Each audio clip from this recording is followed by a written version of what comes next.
So my friend Yaakov asked me to give some perspective on a passage from Kedushas Levi, and the one that I chose is really powerful because it talks about the depth of the messaging that goes into narrative. And the Kedushas Levi talks about the intensity of the depth of the wisdom that is contained within Torah, and particularly the way in which the Torah reflects messages of depth through the use of narrative and story, which has become very popularized in the modern era, but definitely in the last number of years, particularly in the field of psychology and psychotherapy. Obviously the healing power of narrative is something that's been shown to be extremely powerful, but also the ability to transmit messaging through allegory and story, metaphor, and what's really powerful about that is, first of all, is that it gives us a little bit of a glimpse into our relationship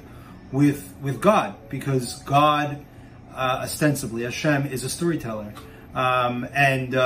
one of the powerful messaging that you hear in the history of Hasidus and in the messages of Hasidus, which are oftentimes most reflected through story, is the fact that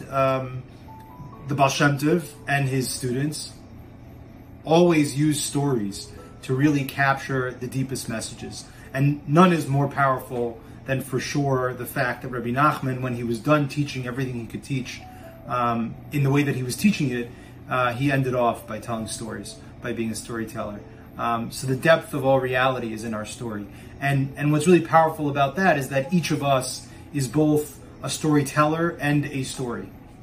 And to really, this gives us an opportunity to kind of look at our lives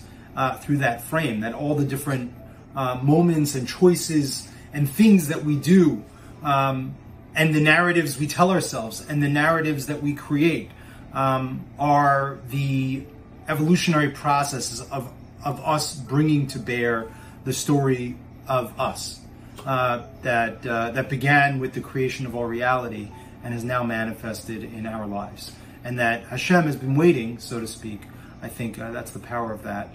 for us to tell our story, both in action and deed, and then also in word, as we hand on or pass on our message to other people that who maybe are going through similar circumstances to us, but also to our children, as we tell over the story of our people and ourselves. And you see this reflected in the Psukim in the Torah,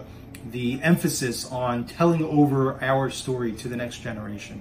And I think that it would only be apropos to tell one of my favorite stories of the Kedushas Levi, and there's so many, but for sure the one that comes to mind most significantly is one that's very, very famous, but I heard it from my Rebbe Moshe Weinberger, and so I'll say it now. Briefly, Levi Yitzchak was walking along and he came across an enlightened Jew who was sitting outside the shul on Shabbos smoking a cigarette, and he gave him tochacha in his loving way and said, you must not realize that it's Shabbos. And the enlightened Jew said, I know it's Shabbos. And he said, well, you must not realize that you're not allowed to smoke on Shabbos. And he said, no, I know you're not allowed to smoke on Shabbos, Rebbe. And he said, and the Kedushas Levi turned to heaven, to the master of the world, the master storyteller, and said, God, look at your people, how holy and precious they are. They refuse to tell a lie. And so it is through the use of transformative narrative that we can both change ourselves, but also change the way in which we look at other people, and the many other messages that come along.